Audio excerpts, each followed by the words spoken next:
ہندوستان کی پہلی مسلم خاتون نیورو سرجن، اردو میڈیم سے ابتدائی تعلیم حاصل کرنے والی ڈاکٹر مریم لڑکیوں کے لیے ایک بہترین مثال۔ ہندوستان میں مسلم کمیونٹی کی پہلی خاتون نیورو سرجن ڈاکٹر مریم عفیفہ انصاری نے اپنی سخت محنت اور جدوجہد کے ذریعے یہ ثابت کر دیا ہے کہ سچی لگن اور محنت کے ذریعے کسی بھی اونچی پہاڑ کو بھی پار کیا جا سکتا ہے۔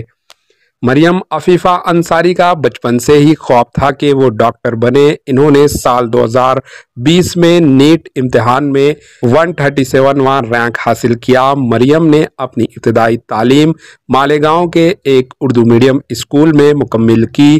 بعد ازاں وہ حیدرآباد منتقل ہو گئی۔ انہوں نے 10ویں جماعت میں گولڈ میڈل حاصل کیا تھا۔ مریم نے عثمانیہ میڈیکل کالج سے MBBS کی تکمیل کی اور پھر جنرل سرجری میں ماسٹر کی ڈگری حاصل کی۔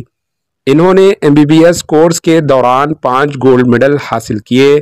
2017 میں اپنے کورس مکمل کرنے کے بعد وہ اسی کالج میں جنرل سرجری کے ماسٹر کورس کے لیے مفت داخلہ حاصل کرنے میں کامیاب ہوئی۔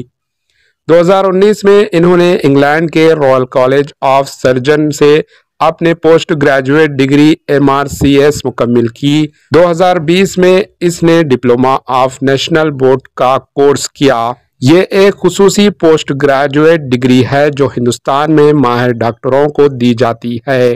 مریم کا کہنا ہے کہ وہ اپنے پیشے کے ذریعے قوم کی خدمت کرنے کی کوشش کریں گی۔ انہوں نے مسلم لڑکیوں کو دیے گئے اپنے پیغامات میں کہا کہ ہمت نہ ہاریں، کبھی کسی کو یہ نہ کہہ دیں کہ آپ یہ نہیں کر سکتی، اسے حوصلہ حاصل کر کے انہیں غلط ثابت کریں۔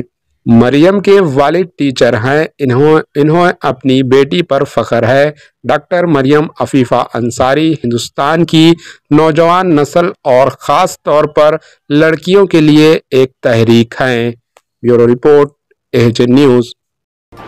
AHN نیوز کو لائک کریں، شیئر کریں اور سبسکرائب کرنا نہ بھولیں۔